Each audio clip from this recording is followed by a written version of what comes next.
All right, welcome back to our phonics work for today.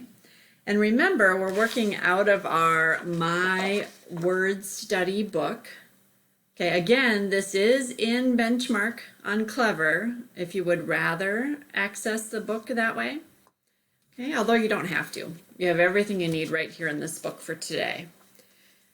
And our focus is on a text called An Unlikely Pair. An unlikely pair. Okay, so you can go ahead and find that. It's on page 6 in your book.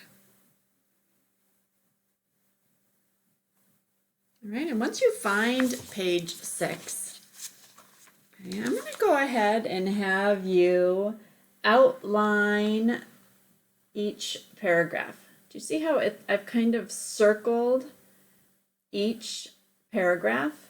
And you'll notice there's 4 paragraphs on this writing. Okay, so I went ahead, and you always know that it's a new paragraph when it's indented. It has those spaces. So paragraph 1 starts with deep. Okay, and then you go ahead and trace or circle that paragraph. Paragraph 2, it starts with the shark. So go ahead and circle that paragraph. Paragraph 3 starts with there's an easy answer. Go ahead and circle that one. And then the last paragraph starts with the remora. And that's the last paragraph. So go ahead and circle that. Now remember, authors always use paragraphs to help guide the reader through the writing.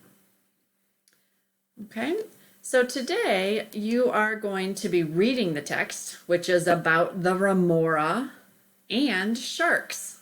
Okay, what relationship do they have that supports each other?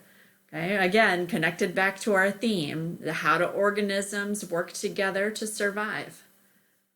All right, so the unlikely pair is about the relationship between the remora and the shark. Okay, and you'll notice in your Schoology folder today, after you're done reading, you'll answer these 3 questions. Okay, and today we're going to answer these questions using Kami. So instead of writing them in your book, you'll open up the Kami document and answer them and submit them or turn them in when you're done. Okay, I hope you enjoy this reading. Your goal is to figure out what kind of relationship do the remora and the shark have. Okay, how do they support each other?